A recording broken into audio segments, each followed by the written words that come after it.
Hello friends, நம்ம இன்றைக்கி இதை பற்றி பார்க்க போகிறோம். இலக்கிய வரப்போகிற எபிசோடில் என்ன இன்ட்ரெஸ்டிங்கான சுவாரஸ்யமான விஷயம் நடக்க போதாங்க பார்க்க போகிறோம். வாங்க வீடியோக்குள்ளே போயிடலாம்.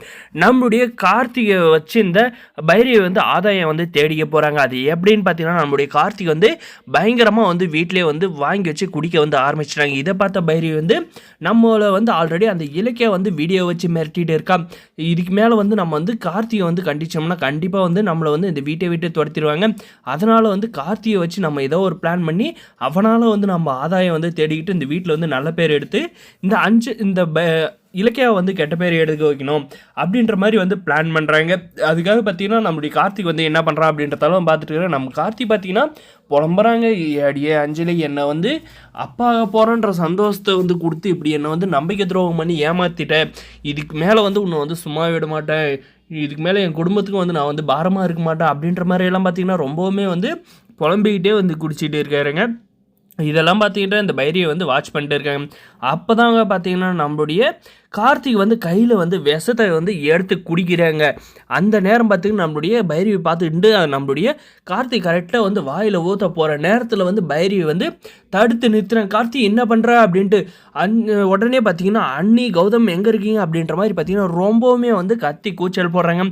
என்னாச்சு அப்படின்ற மாதிரி எல்லாரும் பதறி அடிச்சுக்கிட்டு பார்த்தா நம்மளுடைய கார்த்திக் கையில் விஷ பாட்டில் பார்த்ததும் நம்மளுடைய ஜானிக்கு அதிர்ச்சி ஆயிடுச்சுங்க. அதுக்கப்புறம் பார்த்தீங்கன்னா நம்மளுடைய பைரவி என்ன சொல்கிறேன்னா, நான் இந்த பக்கமாக போனேன். நான் போனதுனால கார்த்தி என்ன பண்ணுறான்னு பார்த்தேன்.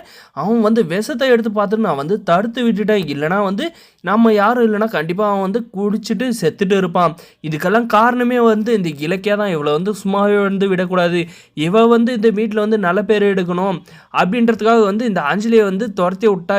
இதனால் இவளுக்கு தான் ஆதாயம் அப்படின்ற மாதிரி பார்த்தீங்கன்னா நம்ம இலக்கியா மேலே இந்த பைரவி பழியை தூக்கி போடுறாங்க. கார்த்திக் இந்த நிலைமைக்கு ஆனதுக்கு காரணமே நீ தான் அப்படின்ட்டு நம்மளுடைய கௌதம் பார்த்தீங்கன்னா பயங்கரமாக டென்ஷனாக வராங்க.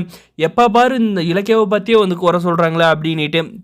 அதுக்காக பார்த்தீங்கன்னா நீ இந்த வீட்டிலே இருக்கக்கூடாது அப்படின்ட்டு பார்த்தீங்கன்னா நம்மளுடைய பைரவி கழுதை பிடிச்சி வெளியே தள்ளுறதுக்கு கூப்பிட்டு போகிறாங்க. அப்போ பார்த்தீங்கன்னா பைரவி என்ன பண்ணுற அப்படின்ற மாதிரி நம்மளுடைய ஜானுவும் பார்த்தீங்கன்னா நம்மளுடைய கௌதம் பார்த்தீங்கன்னா இப்போ மட்டும் இலக்கியாவை விடலைன்னா அவள் தான் பார்த்தீங்கன்னா உங்களுக்கு மரியாதை கேட்டுரும். எத்தனை நாளைக்கு நீங்கள் இலக்கியாவை மேலே பழியை போட்டு ஏமாற்றிட்டு இருப்பீங்க அப்படின்ற மாதிரி பார்த்தீங்கன்னா நம்மளுடைய கௌதம் கேட்குறாங்க. இதுக்கு மேலே இலக்கியா மேலே கையை வச்சிங்களான்னா கண்டிப்பாக கை இருக்காது அப்படின்ற மாதிரி பார்த்தீங்கன்னா மிரட்டினத்தில் பார்த்தீங்கன்னா நம்ம இதை வச்சு ஆதாயம் தேடி இந்த வீட்டில் நல்ல பேர் எடுத்துக்கலான்னு பார்த்தா கடைசியில் இந்த கௌதம் எப்போ பார்த்தாலும் இலக்கியானே பிடிச்சிட்டு தொங்கிட்டு இருக்கானே அப்படின்ற மாதிரி பார்த்தீங்கன்னா நம்மளுடைய பைரவி மனசுக்குள்ளே நினைக்கிறாங்க. ஏன்டா கார்த்தி இப்படி பண்ணு அப்படின்ற மாதிரி நம்மளுடைய கௌதமும் நம்மளுடைய ஜானியம்மா கேட்க போகிறாங்க. நான் வரப்போகிற எபிசோடில் இதுதாங்க நடக்க போகுது. எப்படியோ நம்மளுடைய கார்த்தியோட உயிரை காப்பாற்றிட்டாங்க ஒரு பைரவி. என்னதான் கேட்டவளா இருந்தாலும் இவ்வளோ ஒரு நல்லது நடந்திருக்குன்னா சந்தோஷம் தாங்க. நம்ம கூடிய சீக்கிரம் நம்மளுடைய கார்த்திக் கல்யாணம் பண்ணி வச்சா நல்லா இருப்பார் அப்படின்னு நினைக்கிறேன். இந்த வீடியோக்கு லைக் பண்ணுங்கள், மறக்காது சப்ஸ்கிரைப் பண்ணுங்கள், முடிச்ச ஸ்கிப் பண்ணாத பார்த்து